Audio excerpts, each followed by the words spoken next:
Hello, I'm Richard Gisbert, and you're watching a special edition of The Listening Post. America is in the midst of a presidential election, and a lot has changed in 4 years. Here's a quote from the last campaign from candidate Barack Obama.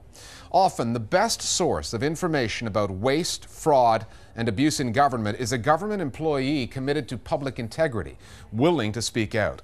Such acts of courage and patriotism should be encouraged rather than stifled.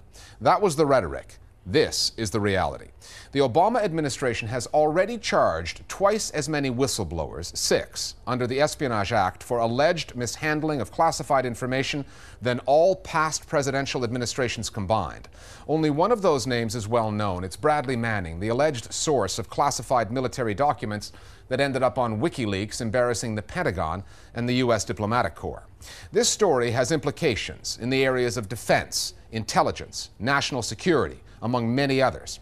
We're going to examine the impact it has had on U.S. journalism, because when sources dry up, reporters and the news outlets they work for end up with fewer stories, and Americans, as a result, know less about what their government is doing in their name. Later, in Part 2, an extended interview with a lawyer who works to protect whistleblowers. But first, the price of coming forward in Barack Obama's America. The whistleblowers, in many respects, are the canaries in the government coal mine. The Obama administration is extremely sensitive to national security issues, and the question is why? If you are a person who's seen government wrongdoing, what do you do? In the eyes of the Obama administration, if you give classified information to a reporter, you are not a whistleblower, you are a felon, period. In its pursuit of Americans blowing the whistle on matters relating to national security, the Obama administration is going way back to 1917. That is the year the U.S. Congress passed the Espionage Act, the law being used in these prosecutions. It's a World War I era statute. It came out of a lot of hysteria. It was intended to go after spies, not whistleblowers. So to charge an American under the Espionage Act is pretty egregious. It paints them automatically as a traitor, a turncoat, an enemy of the state. Thomas Drake is no ordinary enemy of the state. He served in the U.S. Air Force and Navy, where he specialized in intelligence and eventually software. Later, Drake joined the NSA, the National Security Agency, which is tasked with the capture and analysis of foreign communications and is also responsible for the protection of American communications and information systems. Thomas Drake has been decorated 3 times for his work and prosecuted once. He believed that there was fraud, that there was abuse, there was mismanagement. He believed that the law was being violated and that people's information was being revealed and collected by the agency without the legal right to do so. He really did epitomize what you would probably want a conscientious, committed, dedicated fellow employee to do, faced with what really was turning out to be a boondoggle. But they went after him hammer and tong and accused him of essentially being a spy and releasing secret information with the purpose of harming the country. Thomas Drake blew the whistle on an NSA electronic surveillance program called Trailblazer. Launched in 2002 after the 9/11 attacks, Trailblazer was designed to search email and phone records. Drake says he told supervisors it was not only illegal and inefficient, it would prove to be, at a final cost of $1.2 billion, a colossal waste of taxpayers' money. He says his view was ignored, so he ultimately took the story to a newspaper, the Baltimore Sun. Drake then became one of 6 Americans charged under the Espionage Act. Among the others, John Kiriakou, a CIA analyst who spoke out on waterboarding under the Bush administration. Under Barack Obama, not a single American has been prosecuted for torture. But John Kiriakou is scheduled to go on trial later this year after talking about torture on television and revealing the identity of a CIA operative. We're not just talking simple indictments. We're talking about indictment under one of the most egregious acts that you could charge an American with. So that begs the question, why? Right? Why would this administration be so aggressive?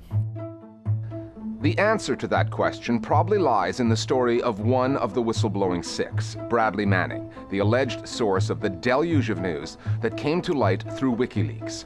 It would appear to be no coincidence that the rush of indictments started just after WikiLeaks was making big news in 2010. I have had people in the Obama administration tell me that immediately following WikiLeaks, there was, if not a directive, at least a sense among the intelligence agencies that there was going to be the equivalent of a zero-tolerance policy for people who reveal classified information to the public. Because WikiLeaks indicated that these vast and growing oceans of secret information that the government is accumulating are vulnerable to being released in unprecedented ways. And have everybody around the world download it. This completely freaked them out. And I can see that from their perspective, shutting down a few people with non-essential secrets by making a spectacle of them might have the beneficial effect of dampening down a potential that they're going to have a very hard time controlling otherwise. In defending its policy, the Obama administration argues it does protect whistleblowers when the information they reveal is not classified. Matthew Miller is the former Director of Public Affairs at the U.S. Department of Justice. I see lots of people criticize the administration for conducting a so-called war on whistleblowers. But when you actually look at the facts of the cases, while you can argue about whether Thomas Drake was or was not a whistleblower, the other 5 indictments that have been brought, there really is no credible claim that they were exposing government wrongdoing or waste, fraud, and abuse. I think the phrase that people use, that this is a war on whistleblowers, really gives credit to people who don't deserve that credit. The people who endanger national security for no reason, certainly no genuine whistleblowing reason. I know from having sat through a meeting with the president, he is not inclined to extend whistleblower protections to people who have security clearances who reveal information that is classified. He and the rest of the people in the administration look at that type of release of information to the media and others as being not a whistleblower situation, but rather a leak. The distinction between a leaker and a whistleblower is how inconvenient the leak is. And if it annoys the bureaucracy, they want to call it a leak, and they refuse to give him the status of a whistleblower, which suggests that he's done something meritorious. But it doesn't address the core question, which is whether secrecy is being used excessively to keep information that belongs in the public domain away from the public. And this is the other distinction. Is it a legitimate public concern? We used to have much more robust public debate on issues of national security. But since post 9/11, the executive branch has said there's a privilege when it comes to national security. It's really not up for debate. We'll determine what that debate is. We will share the words that you want you to hear and the public to hear. And just trust us that we're doing this in your best interest. Thomas Drake and the rest of the whistleblowing six have received very little coverage in the U.S. mainstream news media. The New York Times, the New Yorker magazine, and the Washington Post have all covered the Drake case, as well as some other papers. However, according to groups that protect whistleblowers, CBS is the only television news outlet to cover this issue through its investigative show, 60 Minutes. He's been charged under the Espionage Act and could spend the rest of his life in prison. My principal concern here is not with the Obama administration's actions. It is with the media's complicity and the media's submissiveness to them. And I'm shocked by how the media have failed to pick up the cudgels and to object to the fact that people are being treated very harshly, whose principal sin, as far as the media are concerned, is to provide them with information that the media believe is in the public's interest to know.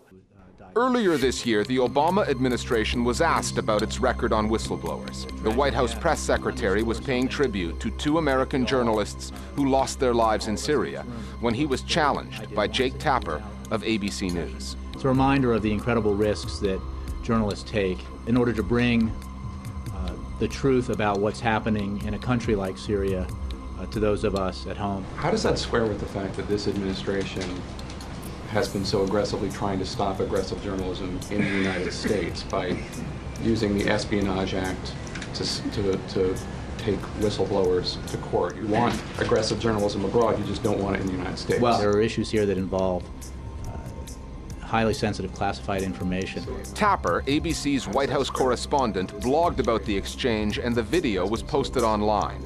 However, none of ABC's news broadcasts put the story on the air.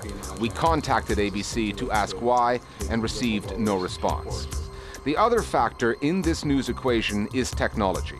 Gone are the days that prosecutors had to bring journalists into court to make their case against whistleblowers. Electronic surveillance has changed all that. One of the problems historically of prosecuting leak cases is there are only two people who know the source of a leak. The leaker, who can take a Fifth Amendment, and journalists, who historically administrations have been reluctant to subpoena. And so without one of those two people talking, there's no way to find out. Well, things are different now. People use email to leak sometimes. So with modern technology, you can make cases like this without having to resort to subpoenaing journalists. You talk to a journalist who in years past, going back 40 years, it would have said to you, if you talk to me, I will protect you. I will not reveal who you are. But just as technology is making our jobs easier, it is making the jobs of criminal investigators a lot easier too. And they are saying, you know what, you can promise them anything you want. We know who you're talking to. We don't have to subpoena you. We've got their phones under surveillance. We've got your credit card receipts. We've got your airplane tickets. We know what hotels you've been staying in. We know everything about you. We have access to your email account. Don't think you can hide these people. Do not think you can ever protect them again. Coming up, an extended interview on blowing the whistle in America. But first, our Global Village voices on this issue. President Obama's track record on whistleblowing is mixed. In the private sector, for corporations, there's been some advances.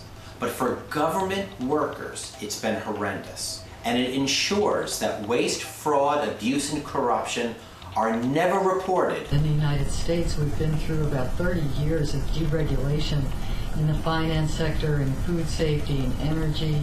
So whistleblowers are really, in many ways, the last defense the public has in avoiding the exposure to excesses of the market. Jesselyn Radack knows the whistleblowing story from the inside out. She's a lawyer who worked as an ethics advisor for the U.S. Department of Justice. Remember John Walker Lind? He came to be known as the American Taliban. Back in 2001, Radack says she was just doing her job when she revealed that the FBI had questioned Lind illegally and that his so-called confession might not stand up in a court of law. She paid the price for that. Radack's bosses criticized her. These were the same supervisors who just a few months before that had commended Radack for her job performance and given her a pay raise. A year later, she resigned. Jesselyn Radack has since written a book on the Lind case and now works as the general counsel at the Government Accountability Project in Washington. It's a non-governmental organization that defends whistleblowers, and Radack was one of the lawyers representing Thomas Drake when he was prosecuted. Jesselyn Radack spoke to me from our bureau in D.C. on what's happening to whistleblowers in the U.S., the impact that has had on American journalism, and what news organizations are doing about it, which in her view is not nearly enough. Jesselyn Radack, thanks for joining us here today at the Listening Post. I want to start with this. The Obama administration says that it draws a distinction between whistleblowers, those who expose fraud, mismanagement, and illegality in government, and leakers, those who expose secrets. As far as you're concerned, is there any merit to that argument? Yeah, I think there's definitely a distinction between whistleblowers who bring to light government illegality, fraud, waste, and abuse, and people who leak for things of no public interest or no public value. The biggest scandals that we've seen, and certainly in my generation, for example, torture, rendition, drone attacks, targeted assassination of Americans, secret domestic surveillance. These things have been revealed by whistleblowers. The Abu Ghraib scandal is another example. these things are in the public right to know. These are not people who are giving out sources and methods. I'm not someone who's saying there should be no secrets. I think troop movements, intelligence, identities, I think that kind of stuff should be secret. I'm fine with that. But the kinds of things they're going after people for are not leaking secret information. They're leaking illegal information that is often hidden behind a veneer of secrecy or classification or some other government label that they've chosen to attach to it. As far as you're concerned, is the real line here, the one that matters, that the Obama administration draws between national security and anything else that happens in the U.S. government? And if that is the de facto distinction, is that, in your view, a defensible policy? So far, that has definitely been a distinctive feature of these cases, is that they have to deal with national security and intelligence agencies. But I don't think that is a very good distinction. Number one, because national security and intelligence employees have the fewest whistleblower protections. And number two, I would argue that they're the people you would most want to hear from if your airplane is not properly fixed, or if there's going to be a nuclear spill, or if the government is droning people in secret. So it's ironic that that tends to be the group that are being subject to these leak prosecutions. You've talked many times about how this administration has prosecuted more people under the Espionage Act, which is almost a 100-year-old piece of legislation, than all successive administrations before it. But is it possible to know what kind of impact the prosecution of whistleblowers has had on American journalism? Or is that something that we'll just never know? No, I think already it's being felt, and some American journalists have talked about it publicly. Jane Mayer, in her acceptance speech for the Polk Award, talked about it. Eric Lischblau of the New York Times talked about it. I think journalists should be much more worried than they are, because if their sources dry up, that's problem number one. But problem number two is that I think the administration is laying the groundwork with really bad precedent that can be used to go after them, to go after journalists themselves. And journalists' names appear throughout these various cases. They all have a journalism hook, and there's a reporter to whom someone supposedly leaked. So I don't know why there's this kind of cognitive disconnect between going after their sources and going after the actual journalist. It would definitely help if they would step up to the plate and really say this is unacceptable and really do more to expose it for what it is. What do you think is keeping them from doing that? Do you think it's an access issue? They fear that if they go after the administration on this issue, then the administration isn't going to feed them the news that they'd like to have access to in the future? Because that's been an issue in the past, hasn't it? Access. Yes, absolutely. I mean, the biggest leaker in the United States is the government. And the news reporters in the U.S. depend upon, quote, authorized leaks by government officials on a daily basis. You cannot ever pick up a paper and not have multiple references, usually to anonymous government officials, whose name can't be used in the story because they're not authorized to talk about it, yet somehow they get their story in the major papers. So of course there's a cozy relationship there, and fear of losing access is not what should be stopping you. Your job is not to be the government's lapdog. Your job is to be the government watchdog. And I think they also are operating under a fear of ticking off the U.S. government and becoming embroiled in these Espionage Act prosecutions. In the piece that we just ran, we interviewed Ed Wasserman, and he wrote an article in which he cited President Obama's recent address to the American Society of News Editors at their annual conference and how well received he was. There was also the recent White House Correspondents' Dinner where you had politicians mingling with the media. That looked pretty cozy. I'm just wondering, given the position that you hold at the Government Accountability Project, when you see images of meetings like that, very chummy atmosphere between the administration and the people who run news organizations. Does a little bit of you burn on the inside? Well, it's definitely pretty disgusting, the White House Correspondents' Dinner, where you have these inside the Beltway politicians and geeky journalists so eager and fawning to rub elbows with celebrities.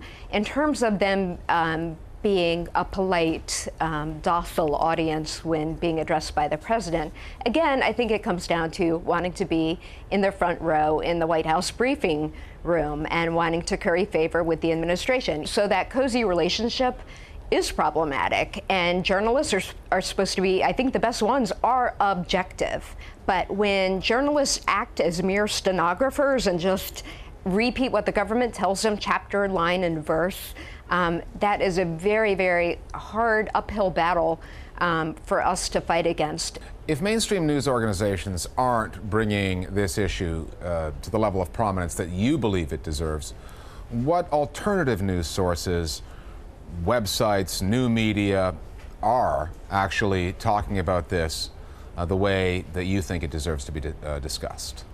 Interestingly, the blogosphere and international media outlets have been very interested in this issue, and I think part of it may be because of the glaring hypocrisy, especially with our efforts to spread democracy everywhere around the world, except in our own country, where we seem to be cracking down on a free and open democratic government and a free press. This is a personal issue for you, isn't it? Because you are a former whistleblower yourself. Can you give us an idea from your experience and from what you know about the people you've represented, the cases to which you've just referred, what kind of cost these people end up enduring in a personal way? Sure, of course. I have blown the whistle on prosecutorial misconduct in the interrogation, the government interrogation of John Walker Lind. And when I blew the whistle on the fact that this information had been withheld from the court, I ended up becoming the target of a federal criminal, quote, leak investigation. I ended up being referred to the state bars in which I'm licensed as an attorney based on a secret report to which I did not have access, and I was put on the no-fly list.